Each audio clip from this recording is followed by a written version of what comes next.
Praise the Lord. இன்னைக்கு டிராயிங்கான Bible வசனம் பார்க்கலாமா? தேவன் இணைத்ததை மனுஷன் பிரிக்காதிருக்க கடவான். மத்தியு 19வது அதிகாரம் 6வது வசனம். இப்படி இருக்கிறபடினால் அவர்கள் இருவராய் இராமல் ஒரே மாம்சமாய் இருக்கிறார்கள். ஆகையால் தேவன் இணைத்ததை மனுஷன் பிரிக்காதிருக்க கடவான். அதாவது தேவன் இணைச்சதை மனுஷன் பிரிக்காம இருக்க கடவான். இதுக்கு முந்தின வசனம் பாத்தீங்கன்னா ஆண்டவர் எக்ஸ்பிளைன் பண்ணியிருப்பாரு அழகா. அவர்களுக்கு அவர் பிரதியுத்தரமாக ஆதியிலே மனுஷரை உண்டாக்கினார். அதாவது இங்க மனுஷனை கொடுத்திருக்காருல்ல, அது எந்த மனுஷனை குறிக்கிறதுன்னு பார்க்கலாமா? முந்தின வசனம் வாசிக்கிறேன். அதுக்கு முன்னாடி லைனா ஆண்டவர் சொல்லுவாரு, பரிசேயர்கள் ஆண்டவர் சோதிக்கணுன்றதுக்காக இப்படி கேள்வி கேட்கும் போது ஆண்டவர் இது எக்ஸ்பிளைன் பண்ணுவாரு. அவர்களுக்கு அவர் பிரதியுத்தரமாக ஆதியிலே மனுஷரை உண்டாக்கினவர் அவர்களை ஆணும் பெண்ணுமாக உண்டாக்கினார் என்பதையும், இதன் நிமித்தம் புருஷனானவன் தன் தகப்பனையும் தாயையும் விட்டு தன் மனைவியோடு இசைந்திருப்பான், அவர்கள் இருவரும் ஒரே மாம்சமாய் இருப்பார்கள் என்று அவர் சொன்னதையும் நீங்கள் வாசிக்கவில்லையா அப்படின்னு சொல்லி கேட்கிறார். ஆதியில ஆண்டவர் ஆதாமியவால படிச்சு அந்த ஆணும் பெண்ணுமாக சிருஷ்டித்தார் அப்படின்னு சொல்லி இது பண்றார். அதான் மனுஷன் ஆதாம், அவன் தான் ஃபர்ஸ்ட் மனிதன். அந்த மனுஷன் இது நிமித்தம் புருஷன் தன் தாயும் தகப்பனை விட்டு மனைவியோடு இசைந்து இருக்கணும். அவங்க வேறு வேறு சரீரமா இல்லாம இருவரும் ஒரே சரீரமா இருக்காங்க, மாம்சமா இருக்காங்க அப்படின்னு சொல்லி சொல்றாரு. ஸோ தேவன் இணைத்தது, அதாவது தேவன் ஒரு திருமண பந்தத்துல கணவன் மனைவியா ரெண்டு பேரையும் இணைச்சி கொண்டு நிறுத்துறதுல மனுஷன் பிரிக்காம இருக்க கடவார். அப்படியே ஆதியாமுக்கு போகலாமா? ஆதியாகம் 2வது அதிகாரம் 22, 23, 24 வாசிக்கிறேன். தேவனாகி கர்த்தர் தம் மனுஷனில் எடுத்த விலா எலும்பை மனுஷியாக உண்டாக்கி அவளை மனுஷனிடத்தில் கொண்டு வந்தார். அதாவது கர்த்தர் ஒரு மனுஷனை உருவாக்குறாரு, தன்னோட சாயில ஒரு மனுஷனாக ஆண்டவர் உருவாக்குறாரு. அந்த மனுஷன் விலா எலும்பை எடுத்து ஒரு மனுஷிய உருவாக்கிறாரு. உருவாக்கிட்டு அந்த மனுஷிய மனுஷன் இடத்துல கொண்டு வராரு.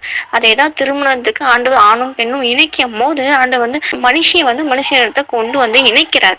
நம்ம திருமண பந்தத்திலயும் அப்படிதான் ஆண்டவர் இணைக்கிறார். அப்படி இணைச்சிருப்போ அப்போ ஆதாம், இவள் என் எலும்பிலும் எலும்பும் என் மாம்சத்தின் மாம்சமாய் இருக்கிறார், இவள் மனுஷனில் எடுக்கப்பட்டபடியினால் மனுஷி எனப்படுவார். அப்போ ஆதாம் ஏவாளை பார்த்து சொல்றாரு, இவ என்னுடைய எலும்பிலிருந்து எடுக்கப்பட்டவ, மாம்சத்தின் மாம்சமாய் இருக்கிறார், இவ மனுஷி அப்படின்னு சொல்லி ஆதாம் ஏவாளை பார்த்து ஒரு விஷயத்த சொல்றாங்க. அங்கேயே ஆண்டவர் மறுபடியும் சொல்றாரு, இது நிமித்தம் புருஷன் தன் தகப்பனையும் தன் தாயும் விட்டு தன் மனைவியோடு இசைந்து இருப்பான், இவர்கள் ஒரே மாம்சமா இருப்பார்கள்.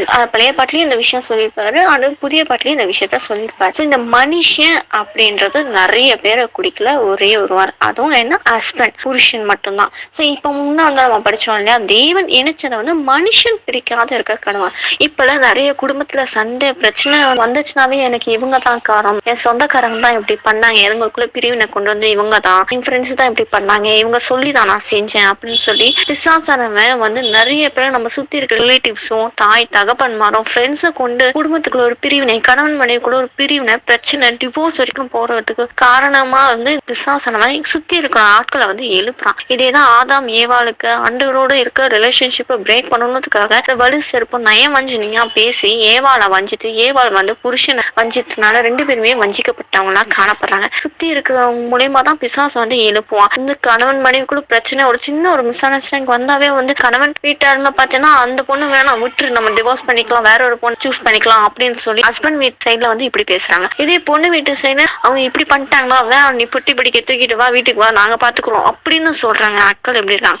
ஏன் அந்த மனுஷன் பிரிக்காத இருக்க கடவான் அப்படின்னு ஆண்டர் சொன்னோம்னா, மனுஷன்னா ஹஸ்பண்ட் தான் ஃபர்ஸ்ட் காரணமா இருக்கா அந்த குடும்பத்து கணவன் மனைவி கூட ஒரு பிரிவினை பிரச்சனை வரதுக்கு மூல காரணமா ஹஸ்பண்ட் தான் இருக்கான். சுத்தி இருக்க நிறைய பேர் நிறைய விதம் சொன்னா, 4 பேர் 4 விதமா சொல்லுவாங்க இல்லையா. நிறைய பேர் தாய் தகப்பன்மார் கூட சுத்தி இருக்காங்க எல்லாருமே நல்ல அட்வைஸும் கொடுப்பாங்க, கெட்ட அட்வைஸும் கொடுப்பாங்க. இதை நம்ம கேட்டு நம்ம தவறான ஒரு டிசிஷன் எடுக்கிறோம். கணவன் தான் குடும்பத்துக்கு தலையா இருக்கான், டிசிஷன் எடுக்கிறது கணவர் தான் இல்லையா. அந்த மனுஷன் தான் பிரிக்கிறான். கணவன் தான் எனக்கு நீ வேணாம் அப்படின்னு சொல்லிட்டு அந்த உறவை தூக்கி போடுறான். சோ கணவன் நீங்க அந்த டிசிஷனை தவறா எடுத்து உங்க மனைவியை தள்ளி விடாதீங்க, டிவோர்ஸுக்கு அப்ளை பண்ணாதீங்க, அவங்கள பிரேக் பண்ணாதீங்க தான் ஆண்டவர் சொல்றாரு. தேவன் இணைச்சது தாய் தகப்பன் தகப்பன் பிரிக்காத இருக்கா கடவான்னு சொல்லல, மனுஷர்கள் பிரிக்காத இருக்கா கடவான்னு சொல்லல.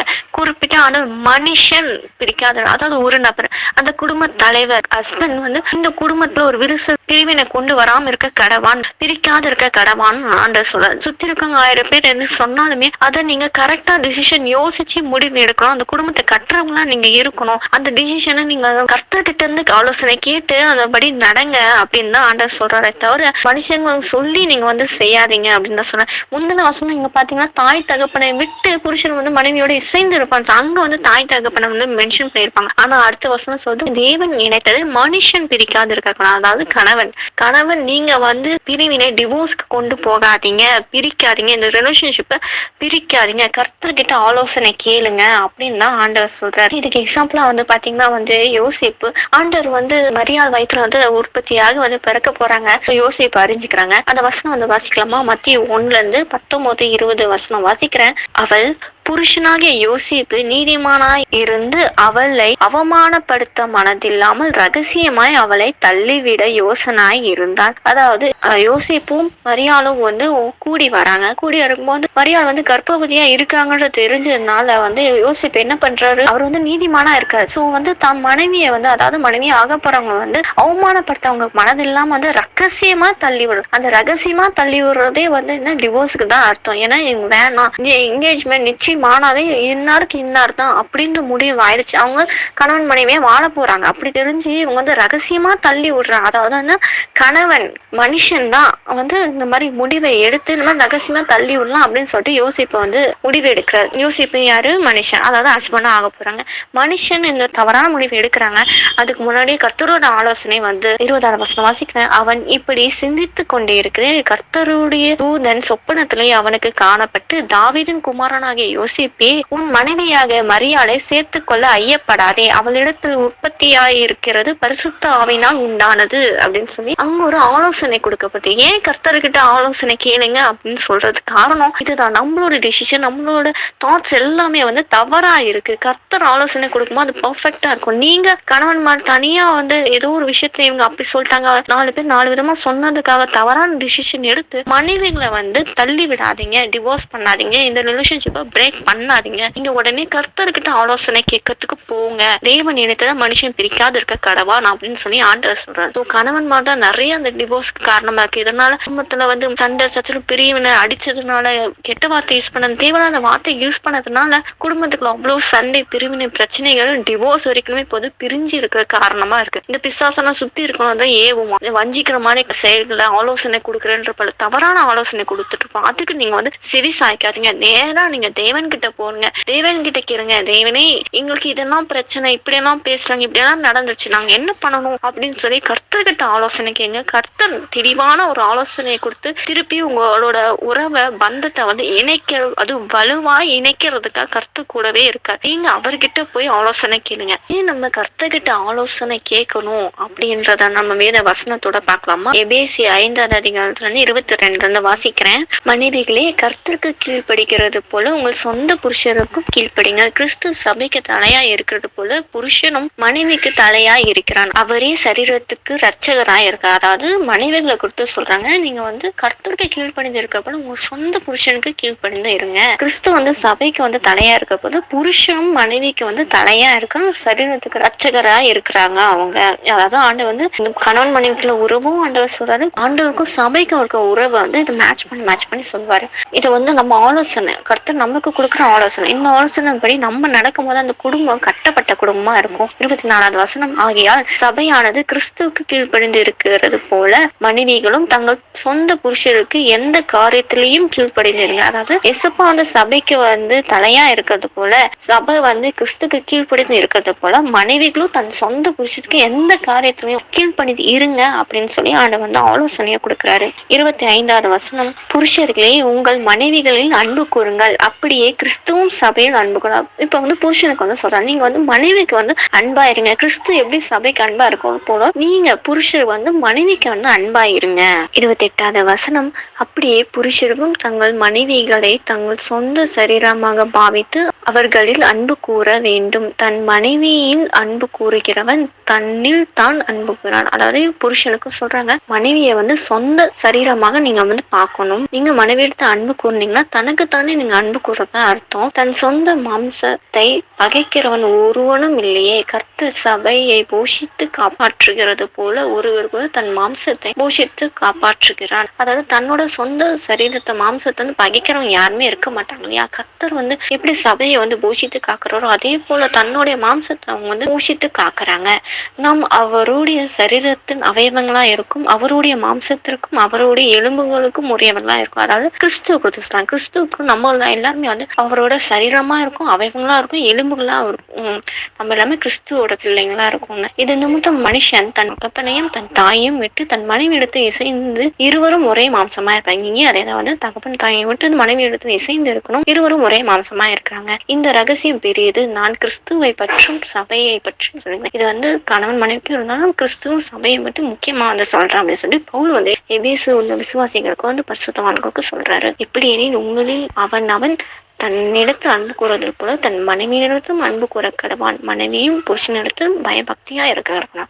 அதாவது தனக்குத்தானே நீங்க அன்பு கூறணும் போல மனைவியிடத்திலும் நீங்க அன்பு கூறணும். மனைவியானவர் புருஷனுக்கு பயபக்தியா இருக்க கடவாள் அப்படின்னு சொல்லி இங்க ஒரு ஆலோசனை கொடுக்கப்படுது. இந்த ஆலோசனை பண்ணி நம்ம கேட்டு கீழ்ப்படிந்து நடந்தோம்னா நிச்சயமா குடும்பத்துல விரிசல் வராது. கர்த்தரை முன்னிருந்து கட்டப்பட்ட குடும்பமா இருக்குமே தவிர டிவோர்ஸ் வரைக்கும் போகாது. இதனால தான் நம்ம கர்த்தர்கிட்ட ஃபர்ஸ்ட் ஆலோசனை கேட்கணும் அப்படின்னு சொல்லி சொல்றது. யாராச்சும் கணவன் மனைவி நீங்க 2 பேர்ல யாராவது ஒருத்தன் கூட மிஸ்டேக் பண்ணிக்கலாம், மனைவி மிஸ்டேக் பண்ணிருக்கலாம், கணவனும் மிஸ்டேக் பண்ணிக்கலாம். யாரா இருந்தாமே இப்போ ஆண்டவர்கிட்ட ஒப்பு கொடுத்து கேளுங்க. இந்த குடும்பம் சீர்படுத்தப்படணும், ஒண்ணு சேர்க்கப்பா கண்மணியாக கிறிஸ்து மேல கட்டப்பட்ட குடும்பமா இந்த குடும்பம் இருக்க ஆண்டவர்கிட்ட ஒப்பு கொடுத்து கேட்போம். ஏசப்பா எங்களோட குடும்பத்தை நீங்க பொறுப்பெடுத்துக்கோங்க. எங்க மேலதான் மிஸ்டேக்கு, நான் இப்படி பேசினதுனாலதான் எங்களுக்குள்ள பிரிவினை, நான் இப்படி அடிச்சதுனாலதான் எனக்கு இந்த பிரச்சனை வந்துச்சு, நான் இப்படி செஞ்சிருக்க கூடாது, அவங்களுக்கு குட்டி காட்டுறதுனாலதான் இந்த பிரச்சனையே வந்துச்சு. ஏசப்பா எங்க மேலதான் தப்பு ஆண்டவர். ஏசப்பா எங்களை நீங்க இந்த குடும்பத்தை சீர்படுத்துங்க ஆண்டவர். ஏசப்பா அவங்க கருத்துல ஒப்பு கொடுக்குறோம். உங்களால மட்டும் தான் குடும்பத்தை கட்ட முடியும், ஒண்ணு சேர்க்க முடியும் ஆண்டவர். ஏசப்பா இனி நாங்க எந்த தவறான ஒரு முடிவும் எடுக்காம டிவோர்ஸ் நீ வேண்டாம், எனக்கு இந்த உறவே வேணாம் அப்படின்னு தாட்டுக்கு கூட நாங்க இடம் கொடுக்க கூடாது அப்படின்னு வார்த்தை கூட சொல்லக்கூடாது. ஏசப்பா உங்களோட அன்புனால கட்டப்பட்ட குடும்பமா, உங்களோட ஐக்கியத்துல காணப்பட குடும்பமா இந்த குடும்பம் இருக்க, இந்த குடும்பத்தை உங்க கருத்துல ஒப்பு கொடுக்க கணவன் மனைவியா நாங்க இணைந்து கிறிஸ்துவுக்குள்ளாக ஊழியம் செய்து வாழ்ற பிள்ளைங்களா சாட்சி உள்ள குடும்பமா இந்த குடும்பம் இருக்கும்படி எந்த குடும்பத்தையும் எங்களை 2 பேரையும் குழந்தைங்களும் கருத்துல ஒப்பு கொடுக்குறேன். ஏசப்பா நீங்க பொறுப்பெடுத்துக்கோங்க. இது வரைக்கும் நடந்ததெல்லாம் ஆண்டவரே ஏசப்பா அதை நாங்க மறந்து புது வாழ்க்கையா கிறிஸ்துவுக்குள்ளாக துவங்குற பிள்ளைங்களா நாங்க காணப்பட எங்களும் உங்க கருத்தை ஒப்பு கொடுக்குறேன். நீங்க பொறுப்பெடுத்த ஆளுகை செய்யுங்க. பெரிய நாமத்தை ஜெபிக்கிறேன் ஜீவன் நல்ல பிதாவே ஆமீன் அப்படின்னு சொல்லி உங்க குடும்பத்தை கருத்துல ஒப்பு கொடுங்க. நிச்சயமா ஆண்டவர் எப்படிப்பட்ட பிரச்சனையா இருந்தாலும் பிரிவினையா இருந்தாலும் ஆண்டவர் ஒண்ணு சேர்க்கிறவரா அவர் இருக்கார். விசுவாசத்தோட அவர்கிட்ட ஒப்பு கொடுத்து காத்திருப்போம். நிச்சயமா அவரோட வேலையில குடும்பத்தை ஒண்ணு சேர்க்கிறவரா அவர் இருக்கார். விசுவாசத்தோட கேட்போம், பெற்றுக்கொள்வோம். ஆமீன்.